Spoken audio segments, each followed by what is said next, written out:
Hello, guys. I tell you what, no one let me come up here on a scooter. Slightly disappointed about that. Maybe I'll ride one off. Anyway, right, we've got about 18 minutes and a topic that I'm extremely excited about, so I'm going to jump in right at the very top. Caen, set the scene for us, please. Outside of this arena with these scooters, how big is the scooter industry right now? What's going on? It's the same size as the problem, which is global. Every single urban landscape is facing congestion, pollution, single occupancy vehicles in a time where we have less than 30 years until 2050, and more than 2/3 of our population are going to live in these urban environments. That means the solution is every day, and it's only growing.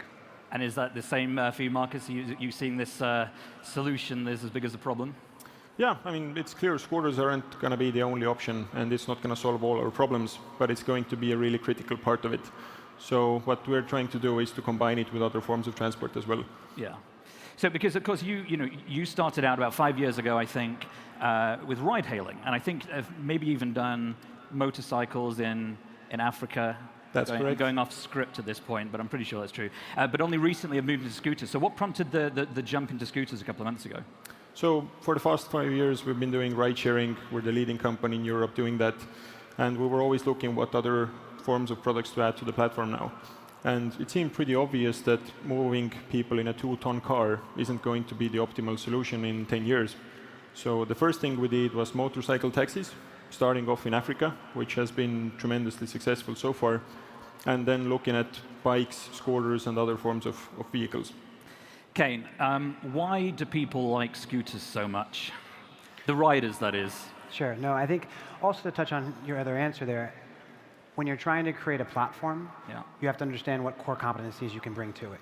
And I think that ultimately what we're doing is, to answer your question, is we're bringing the proficiency of the vehicle that you want to have, a scooter that helps you get anywhere faster, that's ultimately light, that's what you can do in a suit, without having to have the hassle of owning it, maintaining it, possibly getting it stolen. We basically give you an opportunity for freedom on a daily basis where it's extremely light for you to be able to plug in and plug out. But you can do that with a bike. What is it? There's something specific about a scooter. Is it because it's got a little motor in it and it's super fun? I think electric is a key part of it. Right. There's definitely no doubt that all vehicle types, I think, going electric from the point of view of what it brings both from the city as well as, again, that you can use it under any particular sort of type of dress, any particular wear. I think it's also interesting that it's one of the more gender equal types of vehicles, that bikes you can't wear a dress on. So you actually see it as sort of, in some ways, something that everyone can access, everyone can sort of use, and there's a sense of delight to it. There's new, it's novel, but more importantly, you have wind in your face as you're sort of able to kind of control your own journey. There is no end destination. You get to decide that yourself. You guys are both expanding at a pretty rapid clip globally.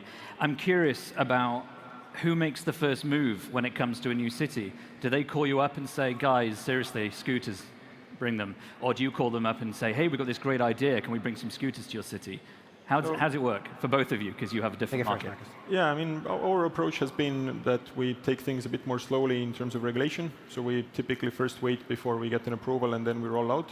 We've seen that in ride sharing in Europe, I mean, our American friends have done a few mistakes and had to shut down. So we've tried to avoid it, and so far serving us well. And we see a similar thing with scooters. Cities don't want to be barged into. They want to actually control what's going on, understand that it's safe before they allow it. So we're taking a bit more steady approach there. Okay. I think it is even more than proactive.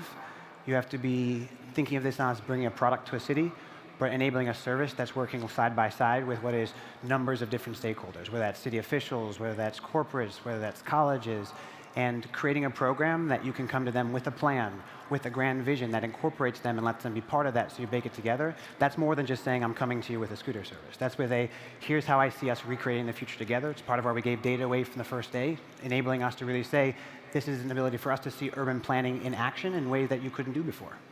So, I mean, but you're basically describing a relationship that you're having with a city. So let's just bring that into the real world. If it's a relationship, it's on Tinder or something, someone has to send the first message. So, which, by the way, I'm not on Tinder because my wife is watching. I just know that from friends. So when you're going into a new city, who sends that first message? And it really does depend on where we are in this place now in the market. we've established such a credibility with 100+ markets globally from basically now 4 continents that cities come to us, and they're actually asking for this as a solution. Other cities are asking for ways to look at this. So it's a question of how are you helping to be a thought leader, as well as understanding how to actually implement and scale a service, which is meant for everyone to have accessible. And what sort of questions do cities tend to ask in that early stage? You know, they've shown an interest, whether they came to you or you came to them. Like, what's their number one concern tend to be? Markus, what do you find? Yeah, I mean, in our case, as we've been operating ride-hailing in dozens of cities already for many years, then we already have a working relationship with them. They see we're a European local company. We trust the rules. So they typically don't have that many questions around the scooters, aside from safety, which is the biggest topic so far. So as long as we can show that the scooters are used, they're having high utilization, then typically the number of scooters hasn't been the problem. It's more about how do we ensure safety. We're making sure that people actually have a driver's license if that's needed. They are enough of age. They might be, required to wear a helmet and so on. Yeah, I mean, I think it's about jumping in with your experience being the beginning of a conversation. And ultimately, in the case of, for instance, of Paris, we come to them with an MOU which sets sort of service level expectations, which before they even asked us, we put out standards we would hold ourselves to. And I think the ability to come to the table with that sort of area is we are here to serve, and in service, we ultimately understand that we are pro-regulation, and we want to figure this out. That, I think, really sets you up for a long-term relationship, and this is exactly that. I mean, neither of us are here for building companies that are around in for a year or two. We also know that we're building platforms, and Lime's platform is about using shared owned vehicles that sort of meet every use case in the city. It's part of why we announced going into electric cars and further diversifying, is that we're solving that over a long-term view, over many different form factors or vehicle types, and the ability to sort of keep the relationship allows us to continue to iterate with the trust on different vehicles. So you want to be regulated. You're pro-regulation for scooters. We are pro-regulation. You're both pro-regulation. Yeah. Yeah, I mean, ultimately, we both know we're here because not of regulation. We're here because we can create amazing companies, amazing product, and we can execute on them. And that is to the benefit of the citizens, and that's our core focus, is how do we have riders who spend an hour just trying to get to work when they can instead find a scooter that gets them to a bus stop, gets them then 20 minutes in, gets another scooter, and they're there suddenly in half, even sometimes a quarter of the time. That's what resonates. What's the average time someone spends on one of your scooters? So, I mean, looking at our experience in Paris so far, it's about 15 minutes is the average trip. And we actually see the main bottleneck from expanding this to more cities is actually the price point. So when you look at the average cost of that short journey, oftentimes the average kilometer price might be €2. So, I mean, for us as a company, that's great. It means that we can operate it sustainably. But when you actually compare that with the cost of using a car with a driver, then actually in Eastern Europe, you can get that 3 times cheaper. So that means that the scooters need to come down rapidly in price for this to make sense in most cities around the world. But we're really bullish it's going to happen, and we can actually scale this further. Now that's interesting. I'm going off script again, sorry, but you at Lime, you do something slightly different with this, because I don't know if you build them yourselves, but I think you design them at least. Like, what's the advantage? Again, it goes back to where your core competencies are. And from day one, basically outside of moving the fastest anyone's ever seen in any world, we've been able to work and create a vertically integrated supply chain. And that means that, for instance, our version 3.0 scooter we just has new shocks, is more stable than ever, is built for actually the road. The reality is that anyone can slap a sticker on a scooter that you can buy off the shelf. They aren't built. I mean, you even told me today you have a personal mobility one that isn't even, according to as it's advertised, hardy enough for that. Yes. So what about the fact that they're supposed to be used 10, 15x more often, and you're seeing that as sort of the calibration those machines are being used now? Yeah, we didn't talk about that. It'd be the fact that I'm in London, where the scooters are illegal. So if there are any police here, doesn't happen in London. He was on vacation. It was on private land. So let's talk about money, because I think one of the most interesting things about the scooter industry right now is that the valuations that some of your companies are I've heard words like stratospheric and enormous and huge and too big with a question mark next to it. So what's giving investors this confidence to give you these kinds of multi-billion-dollar valuations? Sure. I mean, I think people often posit this as another .com boom or something else. That's what I wrote on here, yeah. I love it. See, that's where the question comes from. Ultimately, the .com boom didn't have a daily need that gets used more and more frequently as a behavior chain is seen as ultimately impacting win-win-win for city stakeholders, for the citizens of it, and that's what you see as long-lasting change. It's meeting a problem that is global, that is daily, and ultimately that every single person faces. Movement is freedom. Movement is the ability to access what is your city. It unlocks the potential of you getting the most from that city. It's almost a right, and we're providing that as what is typically a public service in a way that private service can really meet a need and a demand that we have now. I mean, but the valuations of some of the companies. I mean, are you public about your most recent valuation? I mean, the last one which we were at, like 1.1, yes. 1.1 billion, and you're less than 2 years old. Correct. I think officially 19 and a half months.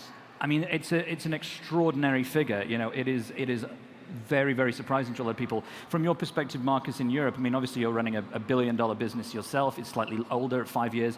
What do you see when you look across the pond and you see companies like Caen's having these enormous valuations in like a very tiny amount of time? Well, it just boils down to how fast are these companies growing. And when we look at our scooter product in Paris as well, it's growing many times faster than our original ride-hailing service there. So we clearly see that there's a massive customer demand at this price point, at this speed, for this type of a trip. So it definitely makes a lot of sense to invest in it while you can. The bigger question is, how big is the bigger potential? Because being honest, at this price point, this is not going to scale to more cities. Like, there are so many cities in the world for which you just need to bring down the price point multiple times for this to be a really significant part of urban traffic, and not just something that takes 1 or 2% of trips.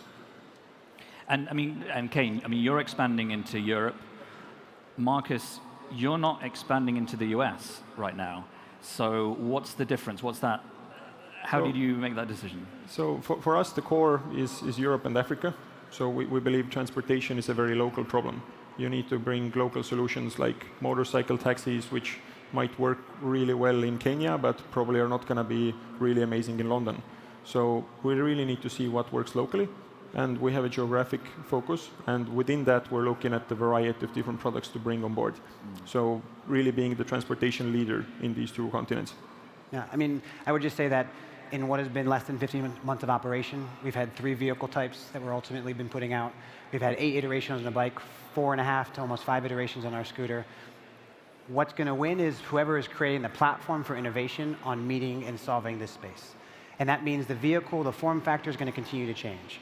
But it's about creating the trust, the best service, and ultimately enabling for yourself to sort of always be able to innovate. I mean, we haven't copied. We've been creating this space from the beginning, and understanding that gives us a huge amount of leverage to continue to go into cars, go into the future of what is this shared space, and really unlocks the number of idle vehicles that sit 90, 95% sitting during a day. Those are the real problems. Those are the real competitors. That's what I'm facing off against. So, I mean, that's interesting because, you know, if the law in the UK, which is unfortunately archaic, my personal opinion, then if it changed to accommodate something like one of these scooters here, then what happens when you bring out the next thing that doesn't quite resemble a scooter but solves the same problem? Do you expect you're going to have to keep going back and explaining over and over and over again how this market's changing and how you're maybe fueling it? I mean, ultimately, first, we're always going to work in partnership, so if that's the process, we will definitely go through it. In terms of how we see improving it, I think it needs to be more of problem-based than solution-based. When you're solution-based, you're permitting the solution, which in this case is a form factor of a scooter. But really the question is, what do you sort of need to solve the problem, and how do you create the bumpers around that? And I think that's a sort of much longer-term view and a much sort of greater way to build a relationship with a city that allows for you to iterate, that allows for you to play, even pilot new things with them when they see that as an opportunity to sort of stand for innovation themselves. I sometimes ask people what keeps them awake at night, because it's a fun way of provoking an unscripted conversation. But I'm going to go slightly off kilter with this one. What do you think keeps your investors up at night? Because it's their money. I'm curious. Have you had this conversation? So we have 2 mainly big strategic investors. First one being Didi, which is the largest ride-hailing company in the world. Second one being Daimler. So for them, being like clearly the financial incentive in the short term isn't the main objective. They are more worried about how are they going to build a lasting transportation company in 10 years from now.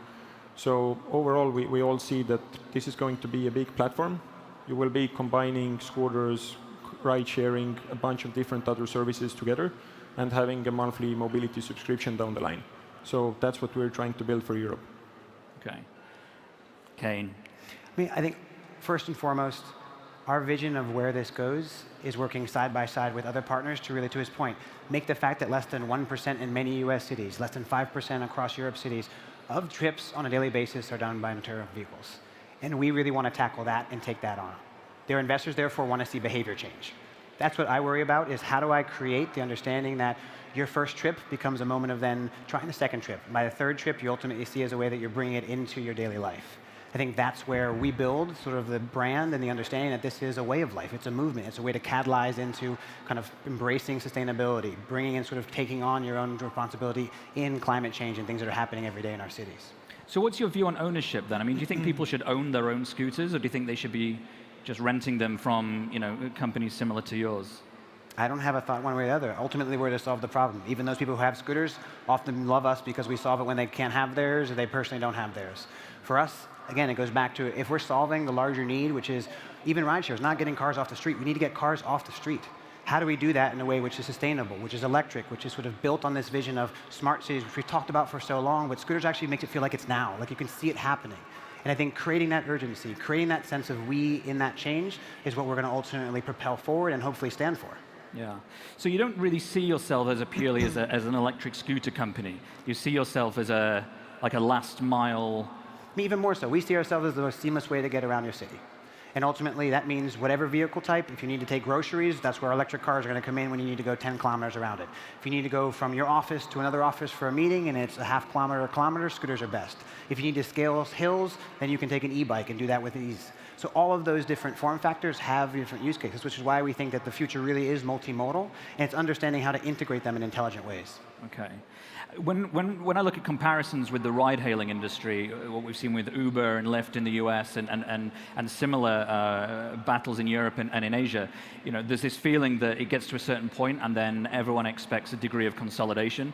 Do you expect the same to be happening in the scooter industry, where there seems to be every week another new player or another existing player moving into the same city that an existing player is in? Like, how long can that go on for before you guys have to basically team up? I'm sure Markus has his own answer. Sure. I mean, if you look at the ride-sharing space in Europe, then similarly, there was a dozen companies who started up 7 years ago, and now there's just a few of them left. So clearly, this is an industry with very strong network effects, where you need local operators who actually know that market best. So we think still in 5 to 10 years, there's going to be a few big local operators who will be having all these services together as a bundle on one platform. And that's the only way how you can actually replace a car, because people aren't going to give up their cars unless you can solve all their problems. So you need to cover everything from short trips to medium trips to long trips. Are you alone? Are you with multiple people? Are you having packages? So it's not going to get solved unless somebody solves the entire package. And that's what we believe we're pretty much uniquely suitable to do, as we already have a massive ride-hailing business in Europe. Okay, we have 45 seconds on the clock to go. Caen, I'm going to give you a question we didn't talk about in advance, which is, very simply, what do you think is the biggest misconception about scooters right now? The people who cause the problems are actually never our riders. Really? Yeah. I mean, if you look at what vandalism is, if you look at sort of how scooters are often misbehaved, it's typically a first wave of coming in and before there's been normalization around, this is utility, this is a service, it helps me in my life. And actually you just see people use it once or twice and they have sort of something go off in their head. But the reality is it's people who actually use it, park correctly, care about the service, take care of it. And I think the understanding is how do we sort of shift sort of the focus towards creating that as a general understanding of data speaks. I can tell you I have 93% plus parking compliance. Look at that, bang on the nose of zero. We're going to end it there. Markus and Caen, thank you ever so much. Thanks a lot. Thank you.